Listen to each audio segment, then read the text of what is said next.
selamat datang kembali di The Cinnamon. Kali ini aku akan membuat olahan pancake pisang. Yuk langsung dicoba resepnya. Siapkan 2 buah pisang yang sudah masak, lalu dikupas dan dihancurkan seperti ini.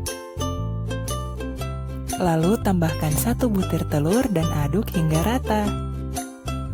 Tambahkan 3 sendok makan gula pasir dan aduk kembali.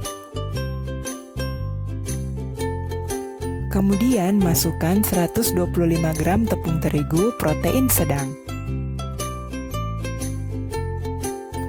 Next, tambahkan setengah sendok teh vanili ekstrak dan 1 sendok teh baking powder.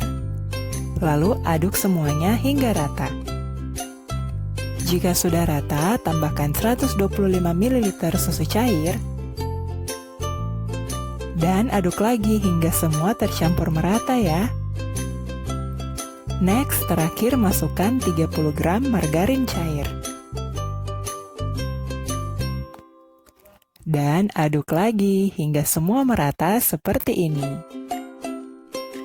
Selanjutnya, panaskan wajan yang sudah diolesi margarin dan tuang 1 centong adonan seperti ini.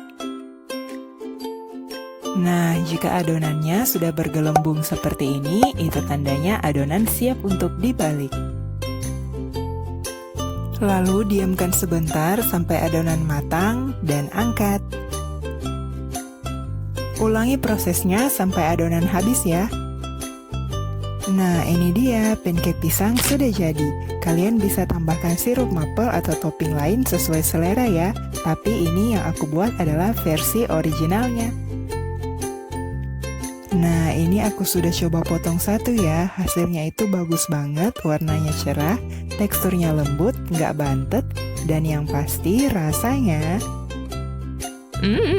yummy. Oke, terima kasih sudah menonton. Jangan lupa dicoba ya resepnya, dan sampai ketemu di video selanjutnya.